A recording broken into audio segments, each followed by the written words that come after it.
시간 다 같이 일어나셔서 하나님의 말씀 함께 봉독하도록 하시겠습니다. 오늘 하나님의 말씀은 신약성경 사도행전 27장 20절에서 25절까지 말씀입니다. 사도행전 27장 20절에서 25절까지의 말씀을 저와 함께 번갈아 가시면서 교독하시도록 하겠습니다. 여러 날 동안 해도 별도 보이지 아니하고 큰 풍랑이 그대로 있음에 구원의 여망마저 없어졌더라. 여러 사람이 오래 먹지 못하였음에 바울이 가운데 서서 말하되 여러분이여 내 말을 듣고 그에 대해서 떠나지 아니하여 이 타격과 손상을 면하였더라면 좋을 뻔하였나이다. 내가 너희를 권하노니 이제는 안심하라. 너희 중 아무도 생명에는 아무런 손상이 없겠고 오직 배뿐이리라. 내가 간구하고 내가 섬기는 하나님의 자자가 어젯밤에 내 곁에 서서 말하되 바울아, 두려워하지 말라. 내가 가이사 앞에 서야 하겠고 또 하나님께서 너와 함께 항해하는 자를 다 내게 주셨다 하였으니, 함께 있습니다. 그러므로 여러분이여 안심하라. 나는 내게 말씀하신 그대로 되리라고 하나님을 믿노라. 아멘. 우리 함께 말씀을 위해서 기도하시겠습니다.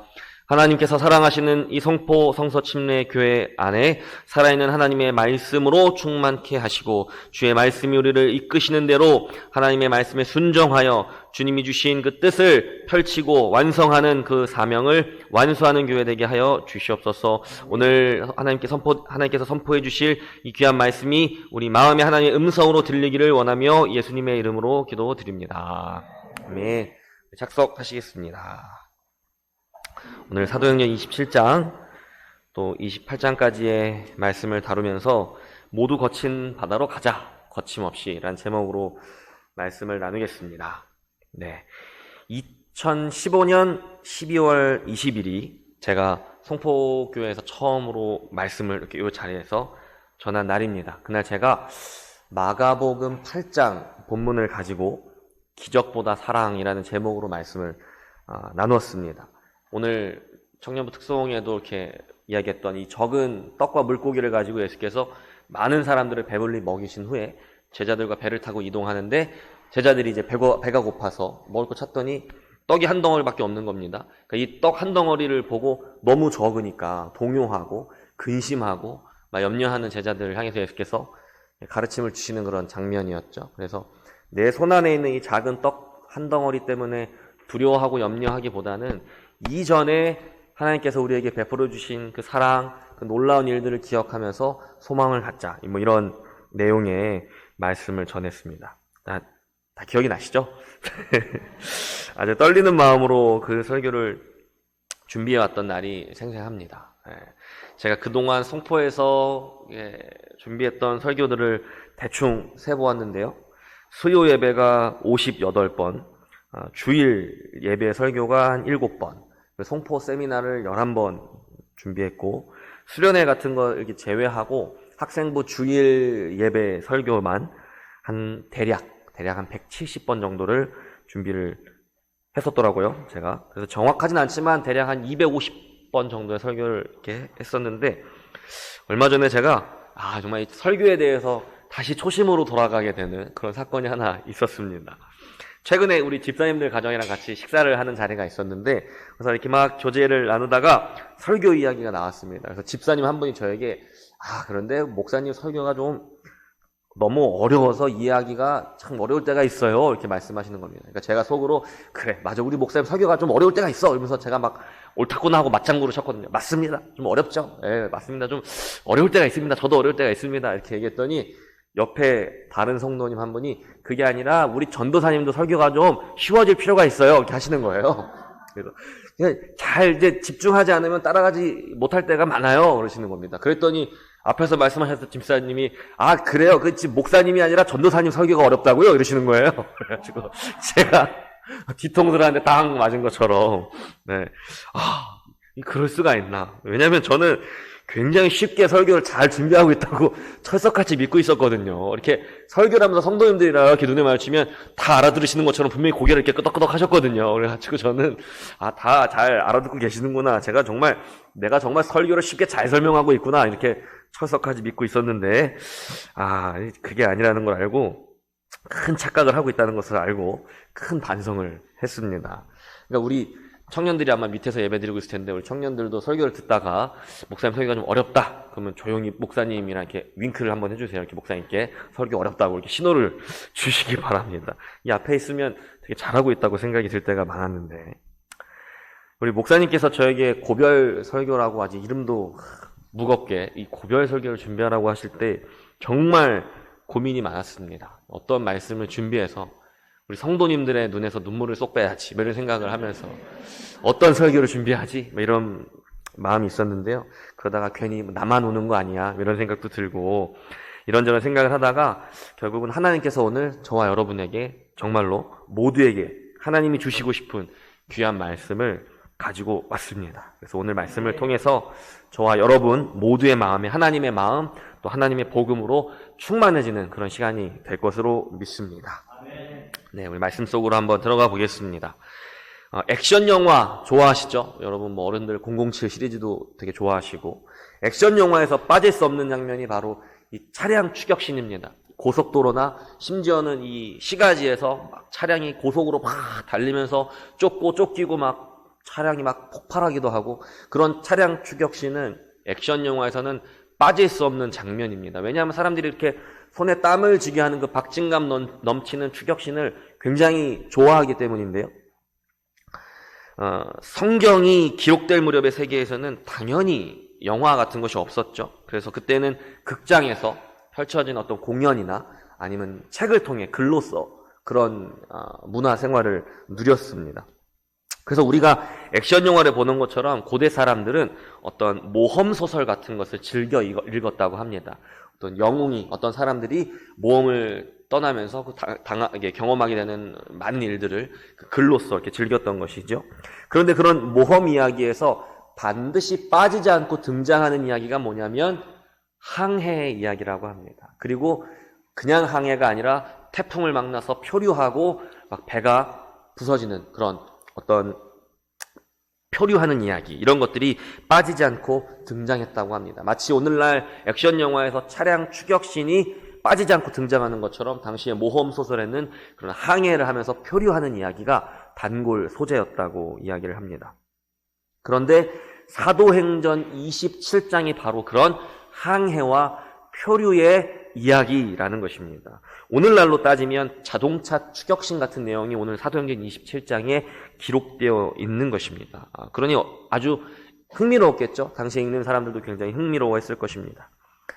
사도행전의 저자는 누가라고 하는 예수님의 제자인데요. 사도행전에서 누가는 바울의 이야기를 그릴 때 누가가 사도행전 이전에 썼던 누가복음이라는 글과 아주 비슷한 구조로 작성하게 됩니다. 누가복음에서 예수님은 마지막에 예루살렘을 향해 가십니다. 그리고 그곳에서 붙잡히시고 유대인들에게 고발당하시고 마지막에 헤롯 왕과 총독으로부터 재판을 받게 됩니다. 누가복음에 그 장면이 나오죠. 근데 사도행전에서도 바울도 예수님처럼 예루살렘으로 향해 갔습니다. 그리고 그곳에서 붙잡히고 유대인들에게 고발당하고 똑같이 헤롯 왕과 총독으로부터 재판을 받게 됩니다. 예수님이 복음서에서 이렇게 당하신 일과 아주 비슷한 일들이 기록되어 있죠. 여기까지 아주 똑같은 구조로 예수님과 바울이 그려지고 있습니다. 그 이후에 재판받은 이후에 예수님은 어떻게 되셨습니까? 결국 십자가에 달리시고 고난받으시고 결국 죽기까지 어려움을 당하게 되십니다. 자, 그럼 바울은 어떻게 될까요? 붙잡히고 재판을 받은 이후에 바울은 어떻게 될까요? 바로 오늘 우리가 보게 될 본문의 내용, 로마로 가는 항해를 시작하게 되는 것입니다. 그 장면이 사도행전에 기록되어 있습니다. 우리가 대중교통으로 멀리 부산이나 목포 같은 것을 갈 때 어떻게 가시죠? 먼저는 여기서 조그만 버스를 타고 어디로 가야 합니까? 고속터미널로 가야 됩니다. 고속터미널로 가서 장거리 운행을 하는 큰 버스를 타러 이동을 해야 되죠. 그렇게 해서 멀리 이동을 하죠. 이 버스에서 배로 바뀌었을 뿐이지 과거의 사람들도 우리가 똑같은 과정을 거쳐서 먼 곳으로 이동을 했습니다. 그래서 먼저 가까운 항구에서 배를 잡아서 고속터미널과 같은 큰 배를 탈 수 있는 항구로 떠납니다. 그리고 그곳에서 이탈리아 로마로 가는 먼 길을 떠나는 큰 배를 잡아가지고 이제 멀리 가게 됩니다. 기억하시겠지만 바울은 지금 죄인의 신분으로 재판을 받기 위해 로마로 가는 중입니다. 그래서 여행에는 바울 외에도 몇 명의 죄수들이 있었고 그 죄수들을 데려가는 로마의 군사들과 함께 지금 여행길을 떠나고 있습니다. 근데 이 사람들이 로마 군대의 어떤 전용 보트 같은 것을 타는 게 아니라 이제 이집트 같은 곳에서 곡물을 수입해서 로마로 가져가는 거대한 수송선 같은 것을 빌려가지고 얻어서 타고 가게 되는 것이거든요. 그래서 이 성경에는 이 배의 선원과 승객이 모두 276명이나 된다고 기록하고 있습니다. 거기에 엄청난 짐까지 실렸으니까 이 배가 우리가 생각하는 그런 돛담배 같은 게 아니라는 걸 아시겠죠? 굉장히 큰 배를 타고 지금 이동을 하고 있는 것입니다. 근데 이 바울 일행이 항해를 하기에 이때가 적합한 날짜는 아니었습니다. 이를테면 태풍이 자주 오고 날씨가 금방 추워지는 그런 때였던 것이죠. 이 바울은 그런데 세 차례의 전도 여행을 통해서 항해에는 이골이 난 사람입니다. 이 노하우가 있는 사람입니다. 이 바울은 3번의 전도 여행을 통해서 적어도 3번 이상 배가 난파되어서 조난당한 경험이 있고요. 무려 2주 동안이나 작은 나무 조각에 의지해서 막 그 바닷속을 동동 떠다녔던 그런 경험도 있던 사람입니다. 그러니까 이 웬만한 뱃사람보다도 항해에 대해서는 이 바울이 굉장히 잘 아는 사람이었습니다. 그래서 바울이 사람들에게 이번 항해가 무리가 되니까 이번에는 우리가 여기 이 작은 항구에서 기다렸다가 날씨가 좋아지면 그때 이동합시다. 이렇게 제안을 합니다. 근데 그 바울을 이송하던 백부장과 배 선장과 배 주인은 지금 머무르고 있는 항구가 너무 작은 거예요. 자, 지금 잠시 머물렀다가 날씨가 좋아지면 가자라고 하는 건 며칠, 몇 주일을 하는 것이 아니라 봄이 올 때까지 몇 개월 동안 머물다가 가자는 이야기였기 때문에 좀 어디에서 머무느냐가 굉장히 중요한데 이를테면 조그만 시골 버스 정류장보다 편의시설이 잘 돼 있는 고속터미널에서 몇 개월을 지내는 게 훨씬 좋지 않습니까? 그러니까 이 뱃사람들이 우리 이 작은 데서는 못 있는다. 이동해서 큰 항구에서 버텨야겠다라고 하면서 항해를 강행하게 되었던 것입니다. 처음 항해는 괜찮았습니다. 순풍이 불고 부드러운 남풍이 불면서 순탄한 항해가 될 것을 기대하게 만들었지만 얼마 되지 않아서 광풍이 불더니 이 배를 망망대해로 막 끌고 가기 시작했던 것입니다. 며칠 동안 바람이 불고 비가 쏟아지고 막 출렁이는 바닷속에서 이 배가 거의 부서질 지경이 됐습니다. 사람들이 동아줄로 이 뱃머리가 부러지지 않게 붙잡고 짐을 다 버리고 아주 난리가 났겠죠. 이 강한 바람뿐만이 아니라 하루 종일 먹구름에 하늘이 가려서 며칠 동안 해도 별도 보이지 않았다라고 합니다. 그러니까 그 당시에는 해와 별 이런 것들이 이를테면 방향을 알려주는 GPS 같은 역할을 하는 건데 레이더도 GPS도 다 망가지고 엔진도 고장난 배에서 지금 몇 날 며칠을 헤매고 있었던 것입니다. 그러다 보니 성경을 보니까 오늘 본문에서 뭐라고 했습니까? 사람들에게 구원의 여망마저 없어졌다 이렇게 말하고 있는 것입니다. 다 끝났다라고 생각을 한 것입니다. 그때 바울이 나타나서 한마디를 하는데 오늘 함께 읽었던 본문 중에 22절에서 25절입니다. 내가 너희를 권하노니 이제는 안심하라. 너희 중 아무도 생명에는 아무런 손상이 없겠고 오직 백분이리라. 내가 속한 바 곧 내가 섬기는 하나님의 사자가 어젯밤에 내 곁에 서서 말하되 바울아 두려워하지 말라. 내가 가이사 앞에 서야 하겠고 또 하나님께서 너와 함께 항해하는 자를 다 내게 주셨다 하였으니 그러므로 여러분이여 안심하라. 나는 내게 말씀하신 그대로 되리라고 하나님을 믿노라. 아멘. 이렇게 고백을 했던 것입니다. 아마 이때까지도 사람들이 바울 말을 안 믿었을 겁니다. 힘들어 죽겠는데 저 사람이 지금 우리한테 뭐라고 하는 거야? 라고 하면서 아마 귀등으로도 안 들었을 것입니다. 그런데 바다에 표류한 지 딱 2주 만에 정말로 해안이 가까워진 것을 느끼게 됩니다. 무엇이냐면 파도가 이 해안에 부딪히는 소리가 들렸던 겁니다.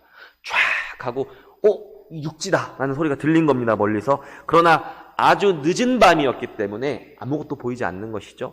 달빛도 거의 없었겠죠. 먹구름이 껴서. 그때 뭐 등대가 있습니까? 뭐 후레쉬가 있습니까? 아무것도 보이지 않는 것입니다. 그러니까 사람들이 아침이 밝을 때까지는 여전히 두려움 속에서 이렇게 기다리고 있었겠지요.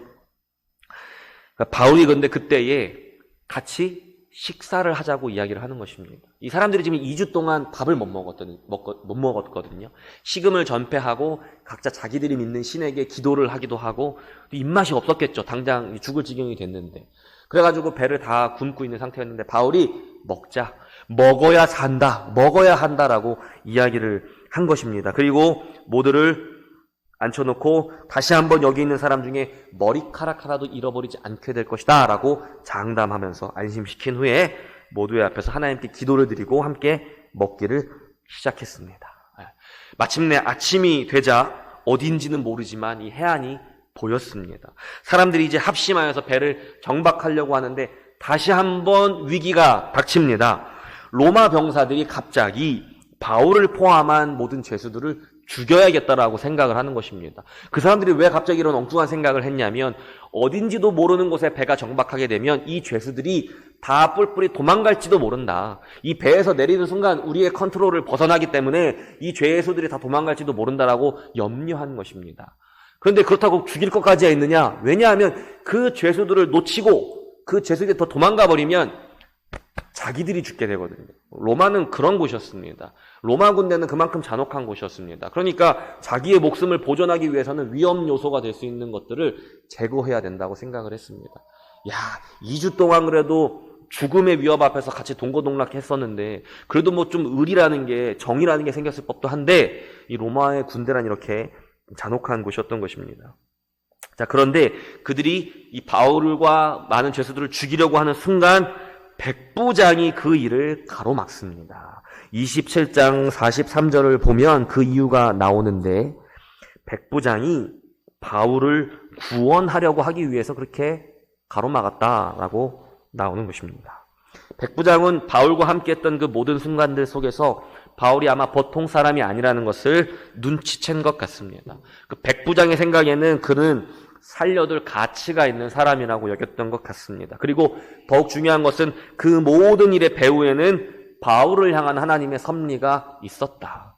그리고 바울에게 주신 하나님의 약속이 있었다라는 것입니다. 그렇게 우여곡절 끝에 배는 부서졌지만 그들은 무사히 어느 섬에 도착할 수 있었습니다. 이제 그곳에서 그들은 재정비를 하고 몇 개월 동안 겨울을 난 후에 다시 이탈리아로 향하는 배를 얻어 타고 로마로 향하게 됩니다. 정말로 손에 땀을 쥐는 위기의 순간이었습니다. 바다가 그들을 집어삼키려고 했지만 하나님은 바울을 비롯한 모든 사람들을 바다로부터 구원해 주셨습니다. 이 바다는 고대 사회에서 괴물처럼 여겨졌습니다. 그것은 이스라엘 사람들에게도 마찬가지였는데요. 시커멓고 그 깊이를 알 수 없는 깊은 바다는 정복할 수 없고 언제 자신들을 덮어서 삼킬지 모르는 괴물이었습니다. 예로부터 바닷가에서 사는 분들에게 바다는 그런 곳이죠. 항상 미신이 성행하는 곳, 항상 재물을 바치는 곳, 바다는 늘 그런 곳이었죠. 사람들에게 두려운 곳, 절대로 정복할 수 없는 곳, 뜻대로 될 수 없는 곳, 운명을 맡길 수밖에 없는 곳, 그것이 바로 바다였습니다. 그래서 성경을 보면 출애굽할 때에 이스라엘을 가로막은 홍해 바다를 하나님은 갈라버리는 분이십니다. 또 다니엘서 7장에 보면 하나님은 바다에서 올라온 4마리의 괴물을 심판하는 분이십니다. 또 어두움 속에서 그 깊이를 알 수 없어 두렵기만 하던 그 바다 물 위를 걸어오시는 분이 바로 예수님이십니다. 그리고 베드로도 믿음으로 잠시 동안 그 물 위를 걷게 됩니다. 그래서 깊은 바다는 이렇게 항상 믿음의 사람들이 극복해야만 하는 존재로 성경에서 그려지게 됩니다. 누가복음에서 예수님은 마지막에 예루살렘을 향해 가십니다. 그곳에서 붙잡히시고 유대인들에게 고발당하시고 헤롯 왕과 총독으로부터 재판을 받게 됩니다. 아까 말씀드린 것처럼 사도행전에서 바울은 예수님처럼 예루살렘을 향해서 갔고 그곳에서 붙잡혔고 유대인들에게 고발되어서 재판을 받게 되었고 똑같이 헤롯과 총독으로부터 재판을 받게 됩니다.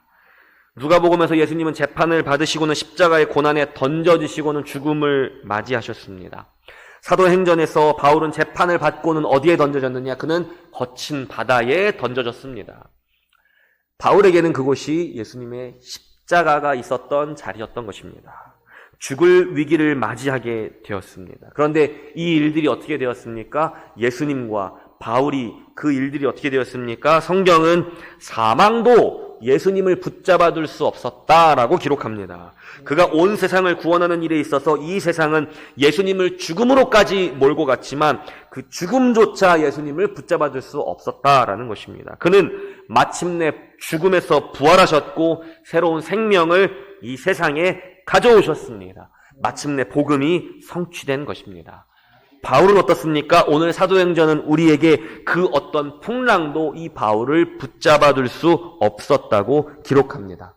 그가 복음을 들고 모든 사람에게 그 복음의 생명을 전달하는 일을 하는 것에 있어서 저 바다는 바울을 거의 죽을 지경까지 몰고 갔지만 그 죽음과 다름없는 위협도 바울을 붙잡아 둘 수 없었다라는 것입니다. 그는 하나님으로부터 건짐을 받았고 그가 부름받은 새 생명을 전하는 일에 쓰임받기 위해서 로마로 갈 것이기 때문입니다. 바울은 십자가를 지시고 죽음을 극복하신 예수 그리스도의 삶을 거친 바다에 나가서 재현한 것입니다. 로마의 복음을 전하기 위해 죄인의 신분이 되기를 주저하지 않고 기꺼이 거친 바다로 나갔고 그곳에서 죽음을 극복했습니다. 여러분, 이것이 예수님의 삶을 재현하는 사도의 삶입니다. 그리고 이것이 바로 우리가 재현해야 할 사도의 삶입니다. 모든 사람은 하나님으로부터 사명을 받습니다. 온 세상을 구원하시려는 하나님의 계획에 소속되어서 각자가 맡은 자리에서 그 일을 위해 쓰임받게 됩니다. 어떤 사람은 풀타임 사역자로, 어떤 사람은 교사로, 어떤 사람은 직장인으로, 어떤 사람은 가정을 돌보는 주부로 우리는 다양한 자리에서 다양한 모습으로 부름을 받습니다. 중요한 것은 우리를 부르신 그 부르심의 자리로 우리가 제대로 찾아가기만 한다면 반드시 만나야 하는 일이 있다는 것입니다. 그것이 바로 예수님께서 말씀하신 자기 십자가를 지는 일입니다. 예수님이 예루살렘에 가지 않았다면 피할 수 있었던 그 십자가, 바울이 예루살렘과 로마로 가려고 하지 않았다면 피할 수 있었던 그 바다를 우리는 만나게 되는 것입니다. 믿는 자에게 고난은 피할 수 없는 숙명과도 같습니다. 우리가 제대로 된 자리를 찾아가면 찾아갈수록 세상은 더 강력하게 저항하기 때문입니다. 우리가 세상에서 우리의 믿음을 지키고 복음을 전하는 일을 위해 제대로 된 길을 걷게 된다면 풍랑을 만나게 되는데, 빌립보서에서 바울은 성도들에게 그래서 이렇게 말합니다. 빌립보서 1장 29절에서 30절 말씀입니다. 그리스도를 위하여 너희에게 은혜를 주신 것은 다만 그를 믿을 뿐 아니라 또한 그를 위하여 고난도 받게 하려 하심이라. 너희에게도 그와 같은 싸움이 있으니 너희가 내 안에서 본 바요 이제도 내 안에서 듣는 바니라. 아멘. 자, 그런데 우리가 거친 바다에서 두려워할 때에도 소망을 잃지 않을 수 있는 이유는 우리가 큰 바다에 가로막혀 가지 못할 때에 우리 하나님은 그 바다를 갈라주시는 분이기 때문입니다. 검은 물밑이 두려울 때 우리 주님은 우리가 그 물 위를 걸어가도록 만들어주시는 분이시기 때문입니다. 세상은 결코 우리를 내버려 두지 않을 것입니다. 우리가 사명의 길을 가면 갈수록 거세게 저항할 것입니다. 그러나 그때가 바로 우리가 자기 십자가를 지고 가는 때입니다. 그리고 그때에 이미 세상과의 싸움에서 승리하신 예수 그리스도의 승리를 기억하시기 바랍니다. 그리고 그 깊은 물에 들어갔다가 빠져나온 침례의 의미를 기억하시기 바랍니다. 죽음과 부활을 믿고 고백한 우리의 신앙의 고백을 다시 생각하시기 바랍니다. 자, 로마에 도착한 바울은 재판을 받기 전까지 그를 감시하는 경비병과 함께 가택연금 상태에 놓이게 됩니다. 그래서 사실은 바울이 로마에서 막 허름한 그런 감옥에 있었던 것이 아니라 그래도 그런 대로 지낼 만한 집에서 약 2년 동안 감금 상태에 놓이게 되었습니다. 그래서 결박된 죄인이지만 제한적으로 사람들을 만날 수도 있었고, 덕분에 로마의 그리스도인들과 유대인들 그리고 이방인들 모두를 만나서 하나님 나라의 복음을 전파할 수가 있었습니다. 자, 그런데 사도행전의 이야기가 그렇게 그냥 끝나버립니다. 바울이 로마에 도착해서 2년 동안 가택연금 상태로 많은 사람들에게 거침없이 복음을 전했다. 이러고 끝나요. 그 다음이 없습니다. 이야기가 끝나버려요. 그래서 우리가 이 다음 이야기가 막 궁금해지는 것이죠. 그래서 바울이 어떻게 됐지? 재판은 받았나? 무죄가 되었을까? 아니면 사형 선고를 받았을까? 아니면 그냥 풀려났을까? 의문이 생기는 것입니다. 그런데 사도행전뿐만 아니라 다른 어떤 성경에서도 바울의 이후의 행적에 대해서 설명해주고 있지를 않습니다. 그 이유가 무엇일까요? 중요한 것 같잖아요. 여태까지 막 이렇게 막 풍랑이 있는 막 엄청난 모험의 이야기까지 우리가 들으면서 막 집중해서 달려왔는데 바울의 이야기가 이렇게 끝나버리다니. 그런데 그 이유가 무엇이냐면 바울이 이 이야기의 주인공이 아니기 때문입니다. 사도행전의 주인공이 누구냐 물으면 어떤 사람들은 초반에는 베드로지만 뒤로 갈수록 바울로 그 주인공이 주연이 바뀌는 것 같다라고들 이야기를 많이 합니다. 실제로 성경에서도 이유는 모르지만 베드로와 바울 이렇게 이야기하다가 바나바와 바울 뭐 이렇게 이야기하다가 뒤에 가면 바울과 바나바 이렇게 바울의 이름이 앞에 오게 되고 거의 모든 이야기가 바울의 이야기로 채워지기도 하죠. 그런데 베드로도 아니고 바울도 아니고 바나바도 아닙니다. 이 이야기에서 주목되어야 하는 주인공은 오직 예수님과 그의 복음뿐이라는 것입니다.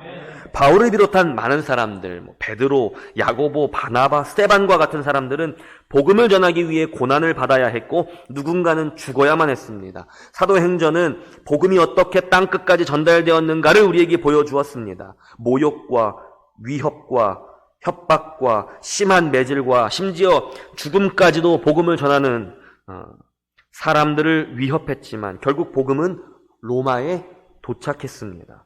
하나님의 계획이 그랬기 때문입니다. 그렇기 때문에 바울의 다음 이야기가 별로 중요하지 않은 것입니다. 이제 사도행전은 끝이 났고 사도행전을 다 읽은 후에 우리는 이런 질문을 하게 됩니다.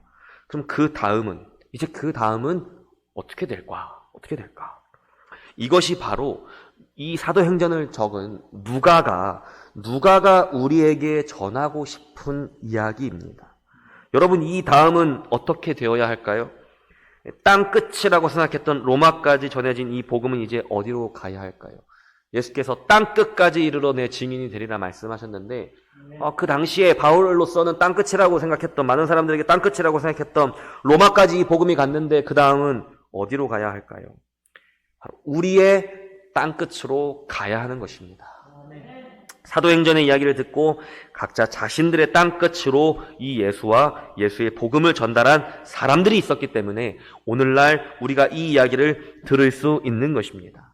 이 이야기를 오늘 우리가 듣기까지 이 사도행전의 이야기 그 이상으로 많은 이들의 이야기가 있습니다.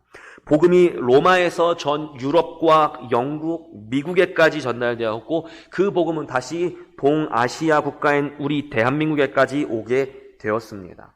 바울은 알지도 못했던 땅입니다. 그러나 누군가에게는 한국이 땅끝이었던 것입니다. 최초의 조선에 들어온 선교사님들, 그 선교사님들을 통해 복음을 들은 1세대 성도들, 목사님들, 수많은 믿음의 선배들의 그 고난, 핍박, 순교가 있었지만 예수님과 그분의 복음은 여기까지 왔고 지금도 긴 여행 중입니다. 누군가의 땅 끝까지 함께 가기 위해 또 다른 사도행전을 복음은 준비하고 있습니다. 오직 성령이 너희에게 임하시면 너희가 권능을 받고 예루살렘과 온 유대와 사마리아와 땅 끝까지 이르러 내 증인이 되리라고 하셨던 주님의 말씀은 바울에게서 끝난 것이 아니라 오늘 우리에게도 동일하게 적용됩니다. 우리가 믿음으로 성령을 우리 안에 모시고 있다면 우리는 권능을 받고 우리의 땅 끝까지 가서 이 땅의 왕으로 오신 예수님과 그분이 다스리는 하나님의 나라가 이미 우리에게 왔다는 사실의 증인으로 서게 될 것입니다. 여러분, 이것은 우리가 하는 것이 아니라 여러분이 하는 것이 아니라 예수님께서 되리라 하셨기 때문에 반드시 그렇게 되는 것입니다. 이제 사도행전이 진짜 나도행전이 될 때가 되었습니다. 그래서 우리가 사도행전을 통해서 보았던 많은 사람들의 이야기는 바로 나의 이야기, 여러분의 이야기가 됩니다. 이제 저는 저의 또 다른 땅끝으로 가려고 합니다.